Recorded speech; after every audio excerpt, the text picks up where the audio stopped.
Welcome to AARP, Arizona Hispanic Connection, for a very entertaining, fun show today. Thank you for joining. This is David Parra. I would like to remind you that this radio show is being Facebook Live. So if you do Facebook, please find us at AARP, Arizona Hispanic Connection. Find us, follow us, and recommend us. This is very, very important. Today, we have a special show, a show on music, a show on entertainment. It's about a person who, through his own experience, will relate to us history.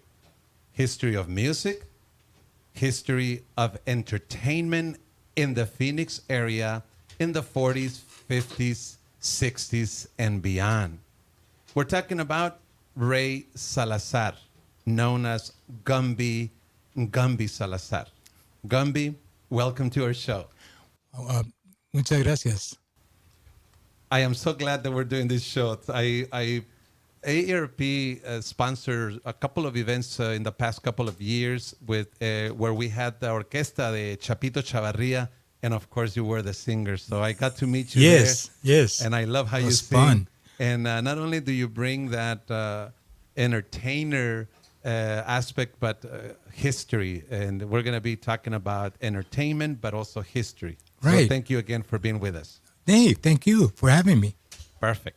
We are also joined by Anita Ritter. Anita is born in Tolleson, a native. Oh, in Glendale. I was raised in Tolleson. Okay. I was born in Glendale, but raised in Tolleson. Oh, okay. But still a native of the Phoenix area. Absolutely. That I got right. I almost want to call Anita a historian. Yes. I almost want to call her that. Anita knows a lot of people and has witnessed a big chunk of history in Metro Phoenix. Every time I need to know something, I send her a text message. And mind you, she knows everybody. We're not talking about chismosas, okay? We're talking about facts of history, of people, of community. I mean, I cannot remember one time where she has given me a chisme, you know, honestly. She's very, very ethical, and when I mean historian and knowing a lot, that's what I mean in the good sense, in a proper sense. So, again, a big chunk of history in Metro Phoenix. I couldn't believe, Anita, that you are turning 80 or you are 80. I just turned 79 2 weeks ago. 79. So you are moving towards 80. My parents are 80 years old. So for 80 years, you've been in this barrios, right, of this community. Thank you so much. And welcome to our show. Oh, my pleasure to be here again. Yeah. You are not, sorry, this is not the first time you're with That's us. correct. I love having you on the show because I depend on a lot on Anita. And by the way, Anita's a volunteer. She's helping ARP and me personally tremendously. So thank you very much. I really appreciate it.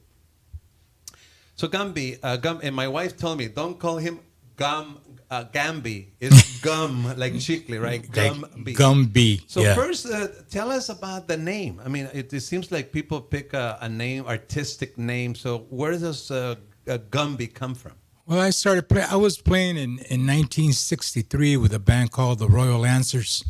And that Gumby character came out.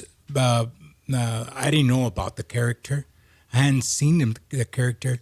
And there was a guy that right across the street where we used to practice, the band used to practice. And all of a sudden, because Gumby turned into a big circle and do the impossible and danced and all that, he started calling me Gumby. Mm-hmm. And I said, who are you calling? He says, you, Gumby.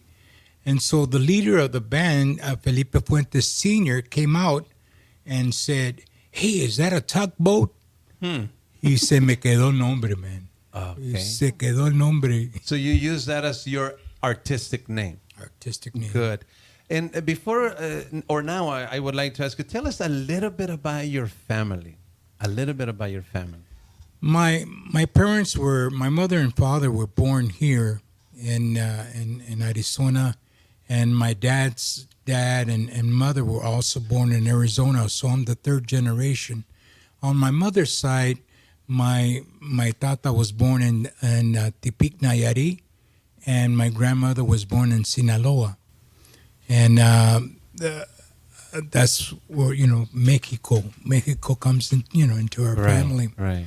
But my father was born in 1896 in Tempe. Wow. That's before Arizona became a state.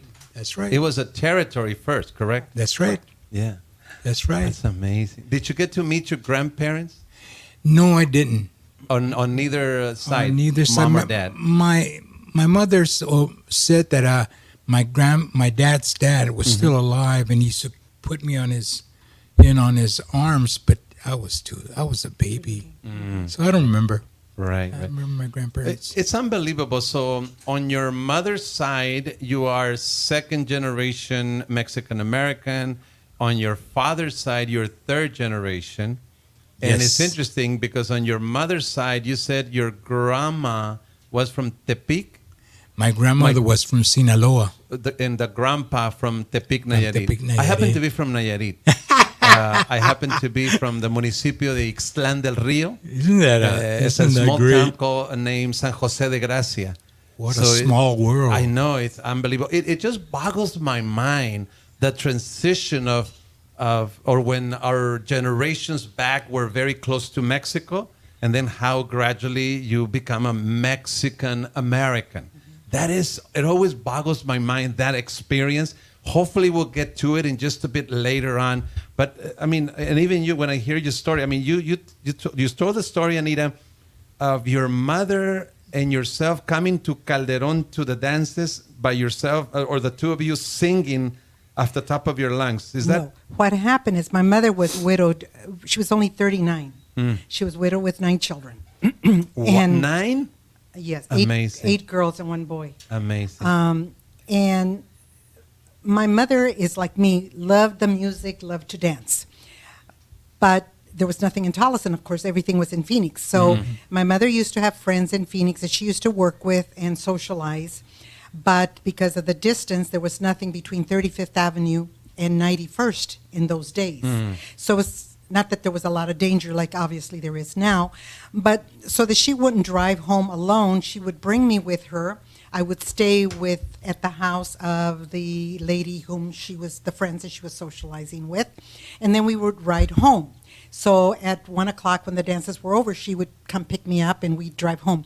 And my mother loved to sing, and so did I. Of course, I have no vocal talent, but we would sing. Oh my God, love to sing, love music.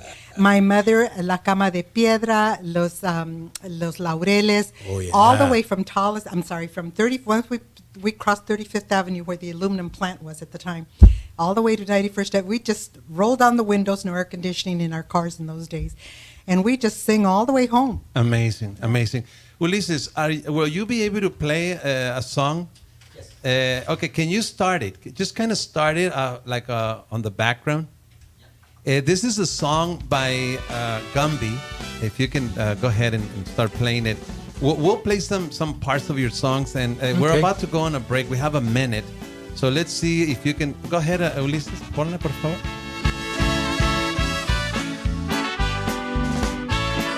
Una canción que hice que se llama Una Rosa. Career started, Gumby, because I know a little bit, and I just learned that you actually went to ASU and you got a degree on music. Yes, But then music major. You major in music, but your career started way before then. So stay with us. We're gonna take our short break. This is AARP, Arizona Hispanic Connection. The show today is called Gumbi Salazar, Born to Entertain. Again, Gumbi Salazar, Born to Entertain. Stay with us. We will be right back. Donde te encontré bailando, vendiendo tu amor al mejor postor, soñando y con sentimiento noble te brindé yo como un hombre mi destino y corazón. Ya pasaron muchos tiempos, pagaste mis nobles gestos con calumbras y Thank traición. you. Thank you for staying with us. This is AARP Arizona Hispanic Connection. We have Gumby Salazar with us today. The topic is Gumby Salazar, Born to Entertain. Time is of the essence, Gumby. Tell us how your career started. It's very, very fascinating when I hear the story. Well, it started with my mother. My mother, we'd get up in the morning and she would be singing all these songs, from Pedro Infante and all these Agustin Lara, all these songs she would be singing. And then I'd get up and I'd sing second. My sister get up and she sang third. So then, we'd do that all day long, and that's how I started in the music, and my sister was a good dancer. No. And she wanted to go to Calderon when she was 13 years old, and I was 5. And my mother said, no, you're not going to go. And she started crying. So we ended up going to Calderon. So her and I started dancing. She was 13, I was 5, and that's how it began. From there it began. I became the floor show of Calderon. At what age? At 5 years old. 5 years. I remember. You remember that? Yeah. Come on, Anita. Well, I don't remember when he was 5 okay. because obviously I was not going to the dances quite yet. I started a couple of years later. Yeah. But I do remember when he used to be there. Okay. Not right at 5, but later. Yeah. So, Le tiraban dinero, like yeah, can you tell the story about, so you were actually, people were throwing money at you as a kind of a reward for your dance? For my dancing, and I would dance and pick up the money and put them in my pockets. And Calderon told my mother, hey, listen, if he makes $15, the people throw $15, I'll put another 15 and we'll make it $30 a night. So $30 a night for 2 nights, I'd make $60. My father worked 7 days and he'd only make 57. You were making more than your I was dad. making more than my father. Amazing. Now, how much time did they give you to do your thing? They would do a whole floor show, and they would work the band, which was Freddie Gustillos at that time. He was the leader of the band of Calderon. They would, devote the time to me because the people were, of course, They gave were me the liking it. intention. Yeah. Right. So how did that act, so young, evolves to kind of lead you in a path of a career, a lifelong career, actually? So I've always sang also, at the house with my mother, and of course I went to high school one day, and a band called the Lancers asked me to play trumpet with them, and I went to go audition to play trumpet with the Royal Lancers in 1963, right there near the barrio, and the leader said, no, we don't want another trumpet player. Can you sing? And I said, yeah, I can sing. I sing through in church. And that's how I started playing with music. So you sang in church? I sang in choir? church in the choir. Now, first of all, they used to name you or call you Bambo King? Mambo King. Mambo. Mambo King Yeah, when I was sorry, 5, yes. It's Mambo, yeah. The Mambo King. So did the moves that you used to make as a child, did they just kind of came, or you kind of practiced? It was natural. It just came in. So you know how to dance, Right. and then play the trumpet, the trombone, and then sing. Is Yes. that pretty much Yes. your packet? Right? Yes. Perfect. Who was Luis Estrada? Luis Estrada was the singer of the band of Calderon. Like I said, first there was Freddie Gustillos, the leader, and then it became Chalillo Dominguez was the leader. Right. And then after him, Chapito, took over. But Luis Estrada was the singer. He was like the Frank Sinatra, Hispanic or Mexican crooner in this town. His voice was so beautiful, and he just loved me to death. And he took me under his wing and pulled me up in the stage and started playing me, teaching me how to play congas and maracas. Right. A little, like this, and then letting me sing. So basically, would you consider him like your first teacher? Yes, I consider him a mentor, And when I was being rewarded by Chicanos por la Causa at the Biltmore years ago, I had him as talking about me To introduce you to introduce me in a in a video, and he said, I don't know why he calls me his mentor. He's always had this talent, you know. So he mentioned Calderon, Anita. Can you tell the audience just the history about that experience at Calderon? I mean, because I hear a lot about the Calderon Ballroom. What is his last name or his first name? Leonardo. Leonardo Calderon. Can you tell the audience a little bit about the Calderon experience? Well, first of all, the Calderon was a place that we were not allowed to go to because next to El Salón, the Calderon, was Nanos, which was the bar. And so because the bar, I guess, was, even though Calderon had a bar and like the Riverside and the Legion did too, it was, our mothers were stricter about us going there. They were concerned. Yes. Right. But we loved because after the Legion, which ended at 1, we would all want to go to the Calderon because they played until 4 o'clock in the morning. Okay, so Calderon was just a place where, even though it was smaller than the Riverside, it was just a place where it was right on 16th Street in Bacay, and it was the Hispanic. I mean, that's where we all congregated between the Riverside, the Legion, and the Calderon. There were other dance halls, of course, but those were the elite, the best, most popular places. The best bands went there. Calderon, Riverside, and then you mentioned Post American 41 Legion, eventually Post had 41. their dance, well, the same that we know today. Correct. They used to have dances there too? They started the dances in the Ronda Room, which originally, when it was first built, it was just what is now the bar, is known as the bar, but it's not. It's the Ronda Room, and that was built originally. As funds were raised and the demand came for it, they enlarged it to the north part, which is now known as the Fuentes Hall, and that was a 2-stage addition. There was one addition where the bar is now, and then where the actual dance floor and the stage is, that was built on later. You know, let me give you some facts because I think this is very important to kind of set a context. In the 40s, the population of Phoenix was 65,000. Can you believe this? Yes. In the 40s, it was 65,000. In the 50s, it was 106,000 people. In the 60s, it grew to 439. In the 60s, 439,000 people. In the 70s, it went to 584,000. A little over 500,000, so it was still very small.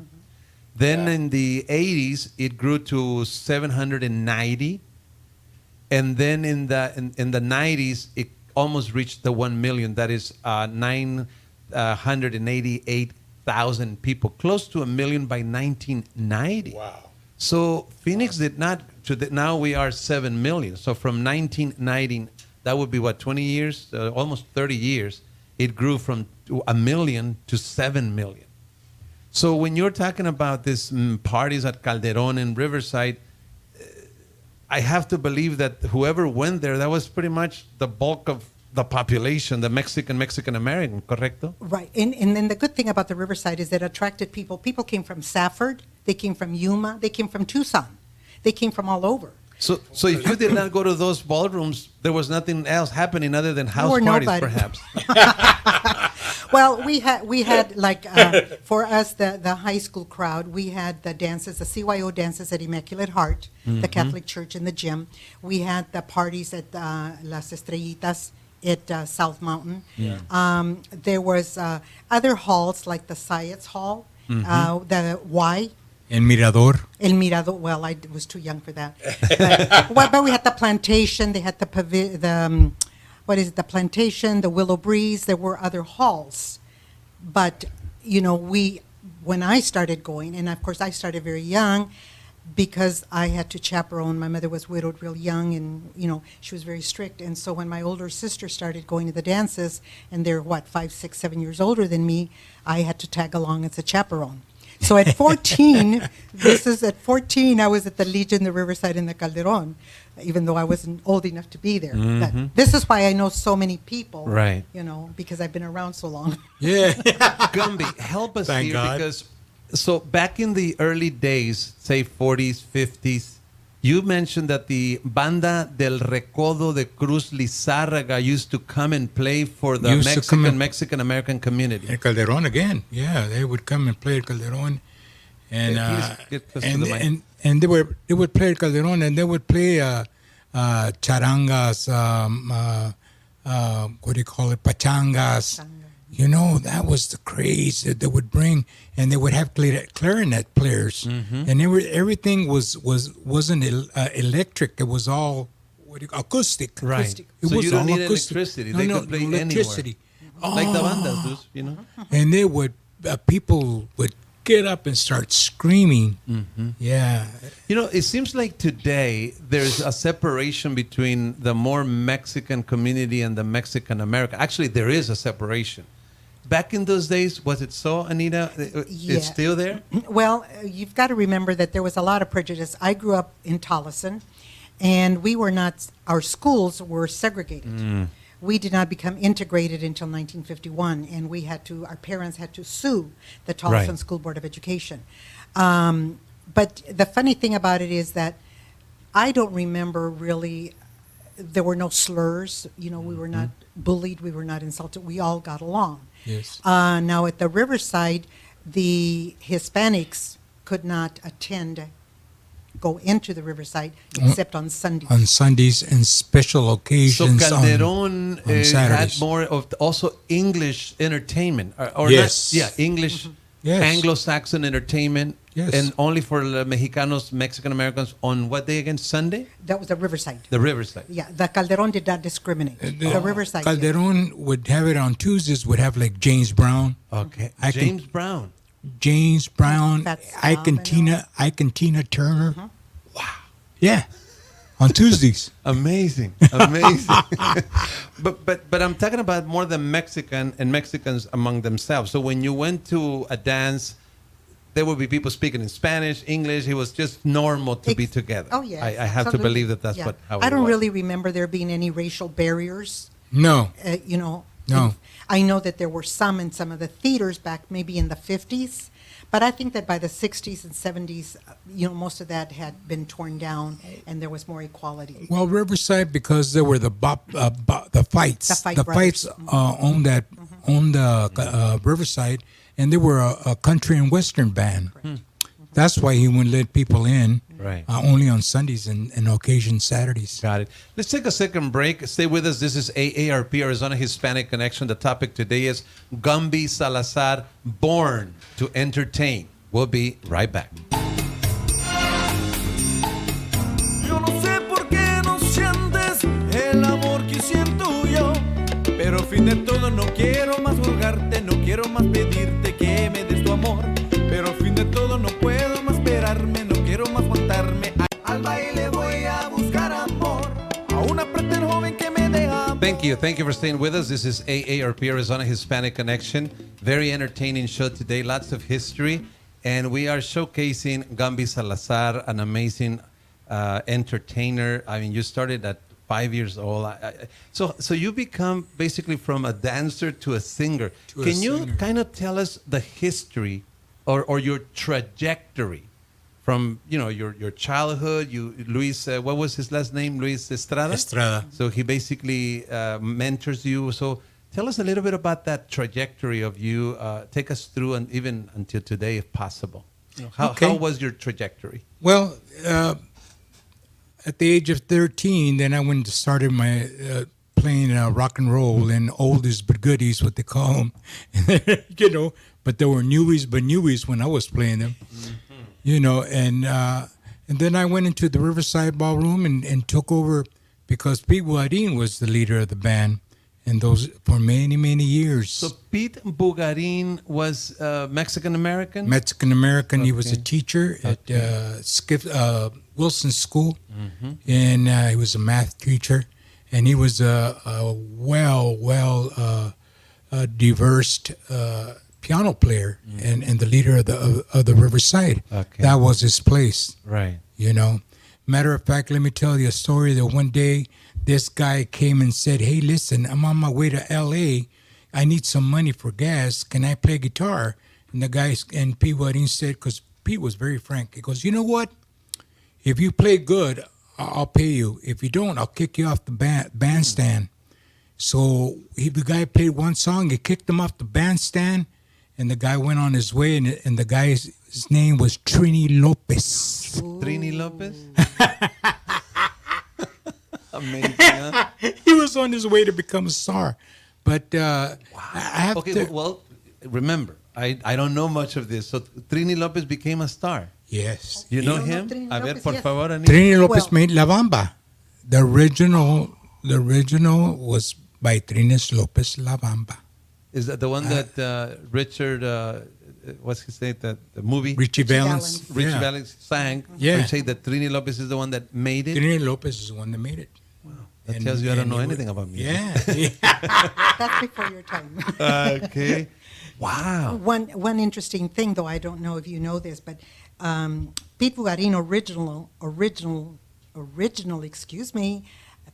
formed a band called Los Caballeros Alegres, Yeah. and that was back in the 1930s. Yeah. Amazing. Amazing. And people would go all over the United States. He was another chapito, you know. So go ahead and continue basically with your trajectory.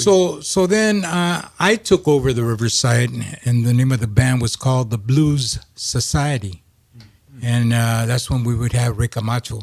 Right. Ray Camacho come and play with me, and the Soul Setters and other California, Majestic Five, they would play. But I was the caretaker or the band, the main band at Riverside for years and years. And I have a little story about that. This the Moselle Butler was the owner, and she says, "You know what, Gumby? There's this brand new band from L.A. They're young guys. Can you please let them use your PA system? They're playing Sunday for Father's Day." So I went over there and I said, "Who's the leader?" They said, "The bass player." And I said, "What do you need?" And I set him up with my microphones and my PA. And then they went inside and they came out in gold capes, dressed in gold capes. You know who they were? No. Cool in the Gang. Wow. That gang. No, that group I know. Gosh. That is Cool in amazing. the Gang before Gumby, they made it. You really were with the big shot, man. Gold capes. Gold capes. That is now continue, because I have more questions, but I want to just kind of allow time and space for you to continue to relate the trajectory. So for years and years, I played rock and roll and funky music and all that at the Riverside Ballroom, and we'd go all the way to 4:00 in the morning. And then I quit the Riverside Ballroom, went back to Calderon, and started playing with Phil Quiroz and the Sonics, and we became the #1 band at Calderon. We're the house band with Phil Quiroz and the Sonics, and that's what we're playing Tex-Mex music, and I was singing the rock and roll and at Calderon. Two questions. My brother, my youngest brother, he formed a mariachi band. And one of the things that amazes me is that they're all speaking English, because most of the mariachi members are born in this country. And it's very interesting that they're speaking in English, every day. Right. But then when it comes to singing, they jump into Spanish. Was that the case with you and all the people that you knew, the groups? Well, not then for the mariachis. The mariachis were Alma Jalisciense. Right. Alma Jalisciense was El Pancho Ochoa. Oh my God, he was the best Really good? singer. Yeah, Luis Esparza was his brother. Did and you he get to was hear the- that mariachi? Yes, Anna? yes, yes. Yeah, Was they that one were of the few huge. mariachis that came or were kind of in the area? They were the main band that came from Mexico, From Mexico. and they made people like Lalo Rodriguez. They became through them. They became stars. Amazing. Yeah. That So is there was all that kind of music Right. going on. I later I saw that everybody, all these bands like Little Joe and Sonny Osuna, Little Joy La Familia. Little Joey La Familia, and all Sonny those, Osuna, Little Joey La Familia, and all those people, they had albums and I didn't. So I took off. You told me that you told yourself I something. told myself, you are going to get an album, make an album. And I left, and I lived in San Antonio, and I lived in San Antonio for years. I have more questions, but let me ask you, Anita, just tell me something about Gumby. I mean, what is your impression? You see him now, you've known him for so long. What impression do you have from the very beginning and on? Well, I've always been impressed by Gumby because he started out as like he said, as a very young entertainer. He then, of course, went to school, got his degree, and he was a probation officer. Yes. He was a probation officer, and then he has gone on to serve on boards. You're still, what is it, how many years now? Chicanos por la Causa, 31 years. 31 years on the board of Chicanos por la Causa. But he has been an entertainer that when you have when we have social events and we hire a band, if you can hire Gumby, you know you're going to have pretty much of a sellout. Because he has been such a constant entertainer, not just the quality, but his presentation. Right. And he's very friendly, very outgoing, and he just comes across that he enjoys He what is he's an entertainer. doing. He enjoys what he's doing, that comes across, which makes you then enjoy what he is performing, his Right, performances. right. Yeah. So, Thank you. so one more question, Gumby. You and I were talking off the air that in the old days, people did not learn to read or write music. I mean, I think it was very typical. Yes. I know I said my brother, the youngest brother, he basically formed a mariachi band. Well, my father-in-law, he literally raised a family of 11 off of mariachi. He was a Wow. mariachi. Wow. And in his lineage, it goes back to mariachi Vargas, de Tecalitlan, like the my third generation. God. But he told me that in those days, reading music was non-existent. But you told me that most of the folks that in your circles, professional musicians, that most of them knew how to read music and write, correct? Yes. Yeah. So did that made it the big difference? Because I mean, I got to hear the Chapito Chavarria, not with Chapito, he had passed away, but you played with the Chapito Chavarria Orchestra for many years, could we say? Yeah. Yeah. Yeah. So did most of the musicians there in other groups that you played with, were they, they knew how to write and read music? Yes. My band was also, there was Ramon Acevedo. Ramon Acevedo, one of the best trumpet players in this town. He would write, all my music was written and arranged, for me. So I've been lucky at that point. But I don't say just because you can read music that you are a musician. Okay. Everybody has a talent. Everybody has a voice. But You for know what I mean? professional, But it's a professionally, different thing, right? it's good. It's good to get out and read. You can start. You can have a gig that we call Right.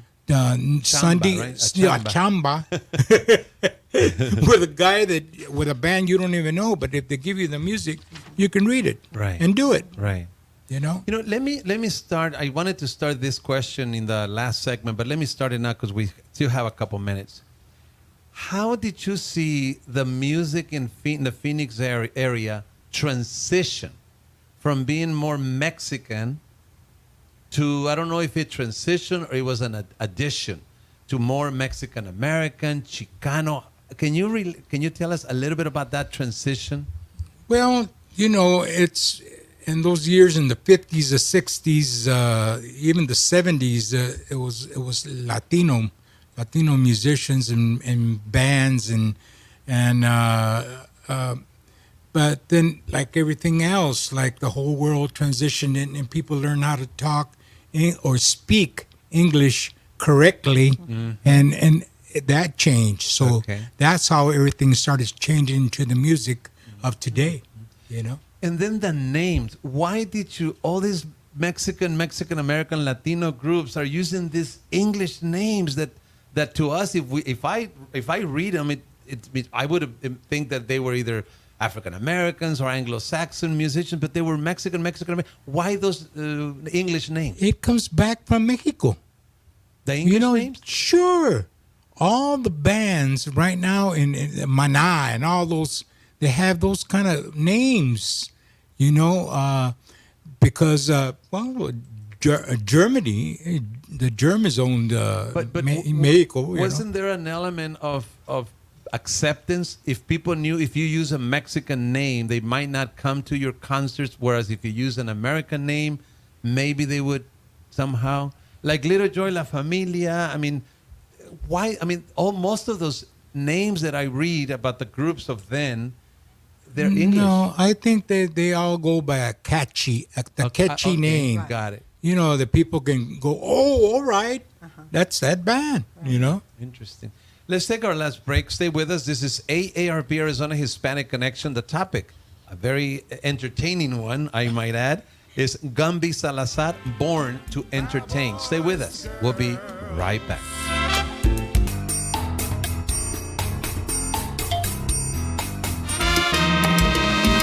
Este amor que tanto quiero, la vida me está costando, la miro y me dice. Thank you. Thank you for staying with us. This is AARP Arizona Hispanic Connection. Very entertaining show today. Gumbi Salazar, Born to Entertain. So let me take on that last question, if I may, Gumby. Help us. So you, from what I gather, it was a very organic transition, right? Because today we have the Tejano music. I was just there in Las Vegas with the Tejano Music Festival. And then you have the Tierra. Tierra is a different genre, correct? Tierra is rock and roll. Rock and roll, but it's still considered Latino. Yeah, it's American Latin. Did you get to know Los Lobos? Yeah. Okay, it's very interesting. When I first arrived in the United States, I was 12 years old. I went to Hollenbeck Junior High in East Los Angeles. And in that school, guess who played? Los Lobos. Yeah. And I loved them, They were great. The fusion. That's fusion. Fusion music. That's the category. Category. The category music they play is fusion. Like a genre? The genre is fusion. Yeah, correct. Fusion music. So they play jazz, right? Latin jazz. Latin jazz, kind of like hard rock. Right. You know what I mean? So do you think that today, and let me ask that question to you, Anita, because you said you love to dance. So how do you react to these different nuances of the Mexican-American Latino music, the jazz, the cumbia? How do you react? Is it a natural, or does it take an effort to kind of put in the gear, so to speak? Speaking for myself, Right. the music moves me. Okay. I move this way for this genre and this way for you see what I'm saying? Right. It's the music just for some of us that really, really love the music. Right. It just moves us. Right. It doesn't tell us, well, okay, I'm going to do this today because this is this kind of music and that kind of music. You just move to the music. Right. That's Communicator. That's the only way It's I can. the communicator of the world. Correct. It just moves you. And it's very interesting. My dad is 80 years old, and my dad, even though we come from Nayarit, and in Nayarit and Sinaloa is nothing but banda. I mean, there is banda. You go to Jalisco, and it's mariachi. It's characterized by mariachi in Jalisco, banda in Sinaloa, Nayarit. But then when you come to Sonora and Monterrey, you hit that norteño. The norteño will give you the accordion, Correct. and they don't give you the saxophone, right? Well, my dad is kind of, I'm sorry to say this, kind of close-minded. He loves the norteño, and if it's not norteño, that's it. It's over. Montañeses del Álamo ring a bell? Los Montañeses del Álamo? No, Yeah, they never were heard norteño. But in my case, I have an iPad, in my car, and I have all kinds of music. I'm like I do you. too. It could be cumbia, ranchero, bolero, English, Yeah. Spanish, merengue. I even have country western. Country. I have country. So whatever. So the music is universal, would you say, Gumby? Sure it is. I sang in England, and I was looking ¿En at español? No, in English. In English? Okay. English, And so I started singing, and I closed my eyes. I was nervous for a long, long time, I was nervous, but I was nervous because those people are real rigid and you don't know what they're thinking. Okay. Y gracias a Dios, I just closed my eyes and did my songs. When I woke up, when I finished the song, they got up and started screaming. This is England, Amazing. Wales. You know what I mean? Yeah. So, you can sing everything. And it's, like I said, it's a communicator. You can understand each other. Right. The Let music. me ask you to say a little something before we finish the show today about La Sonora Santanera Oh, yeah. and La Orquesta de Chapito Chavarria. Can you say a few words about each of those two groups? Well, La Sonora Santanera used to come and play at Calderon all the time, and Luis Estrada and Chapito and Chalio, they were all good friends of the Sonora Santanera. They were like brothers, So Chapito started loving their music, and so he started writing their songs. So he got his inspiration from La Sonora Santanera. Sonora Santanera. That's interesting. He loved them. And see, Chalio Dominguez was a good sax player, not only Latin, but jazz. I see. This man could play jazz, and he wanted to play what you call now salsa. He wanted to play Tito Puente music. At the convention center, Valle del Sol Profiles of Success, you and I had a brief conversation. You told me something about you bringing cumbia to Phoenix. Did I get that right? Or salsa? No, Or salsa. Salsa. Can you share Salsa. something about that? Well, I've always been like I said, a dancer, and I always danced the merengue and all, so it just came natural. And Bobby Lopez Sr., who just passed away, was my piano player. We played together for 25 years. We started to investigate salsa and do Chari Palmieri, Eddie Palmieri, Ribareto, all those tunes we started playing. Celia Cruz, Tito Puente, all those tunes we started playing in this town in 1971. You were going to say something, Anita? No, I'm just Reminiscing. remembering what you started. So basically in those decades, 40s, 50s, 60s, 70s, could you say there was like a mini or a full revolution of music with the Mexican Americans kind of embracing lots of genres? Yes. Could you say that? Like Phoenix had a terrible time with Tejano music. Oh, yes. Really? Ruben Vela came to this town and put From la Texas. cumbia. Oh.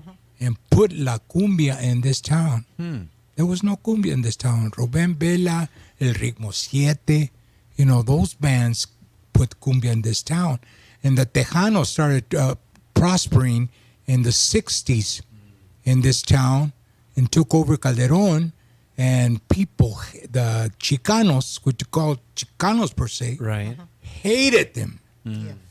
And there was battles galore. Qué barbaridad. Battle galore. Can you seem to, those memories seem to come back. Yes, Just share a little bit she about that, knows. Anita, if you don't mind. Well, and it's funny because, and I hate to admit it on your radio station, but I don't like Tejano music, and it's just the accordion. I hear the accordion, and I will turn around actually and walk out of the dance hall. So accordion is not your forte. It's not my it grates on my ears for some reason, but any kind of music, I don't care who plays it, like I said, I love all kinds of music. The only Me too. I do not like is the norteño music. Interesting. Do you like norteño music? The Oh, accordion? yeah, Like sure. I said, I was just in Las Vegas last month, and it was 3 days of nothing but accordion music, cumbia, and people dancing. It was pretty crazy, actually. I liked it. I actually do like accordion. I got it from my dad because my in Mexico, this is very interesting. All my family, I come from a family of 9. All of us grew up with banda in Mexico. Even the ones who were born in this country like banda. But then my dad, he loved norteña. So we also like norteña, but we also like banda and cumbia. But my dad, I'm telling you, you will not get him to listen, for example, to banda. Or cumbias? No way. He's an old-fashioned norteño freak, and that's it, Mortañeses del Álamo, Alegres de Terán. What is Cadetes de Linares. Flaco's name? Flaco, the accordion player. Flaco. I know who he is, but I don't remember his last name. Well, Jimenez, is it? I think so. An amazing accordionist, ¿verdad? Anyway, when I got to Texas, the Texas band told me, no. If you're going to sing Gumby in this town, we're going to take you to the master of accordion playing, un viejito in Seguin, Texas. And they took me. And later on, I put it together, and he's Flaco Jimenez's father. Qué barbaridad. And he was tremendous. If you're good, I love it. Amazing. Good, Right. You have some notes, Anita.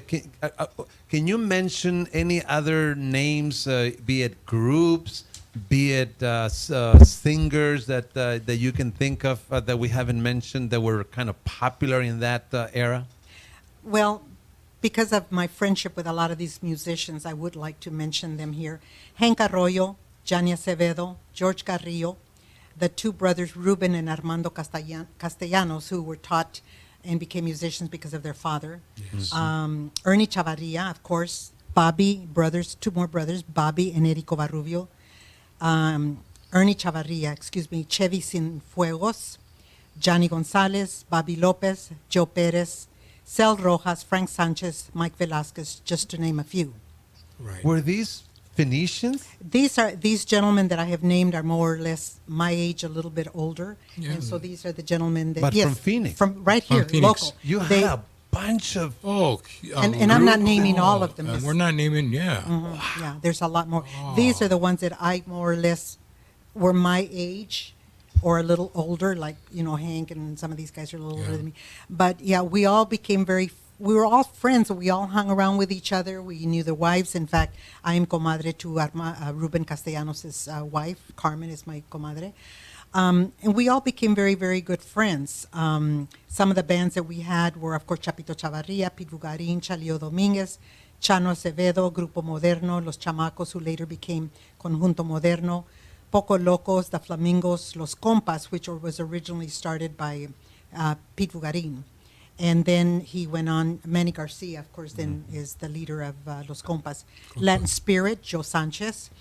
Sol Latino, Freddy Castro. Starlighters, Elias Lugo. Barrio Latino, Andy Gonzalez. Rhythm of the Sun, Manuel Lozano. Right. Latin Explosion, Eddie Gaona. That's just a few. So we have to finish the show, but we don't have that I guess, talent in those numbers today, or am I missing it? I don't see that as much. You have like Soul Persuasion that are Power doing Drive, real good. yeah. Power Drive that still maintain that, but it's a little few. So Not too. does that mean that the new generations, the children of all of you, basically follow a different genres perhaps, and did not Sure. continue on that tradition Yeah. that the parents were, and that's why they have more groups being produced? Right. I think a lot of it has to do with the fact that this generation doesn't go out to the dances as much as we did. That's right. I mean, They every don't Friday, have anywhere to every go. Friday, Saturday, exactly. Every Friday, Saturday, or Sunday, Legion, Riverside, Calderon, all the other halls, they were Yeah. like this, packed. Thank Right. you, Anita Ritter. Thank you, Gumby Salazar. Como it was no. a pleasure doing this show. And thank you for joining us today. We have to go. Thank you for joining this show. Please do share the video. We might have had some issues. I will fix it and repost it, but do share it with friends. We hope you enjoy it. Join us next time. Have a great day.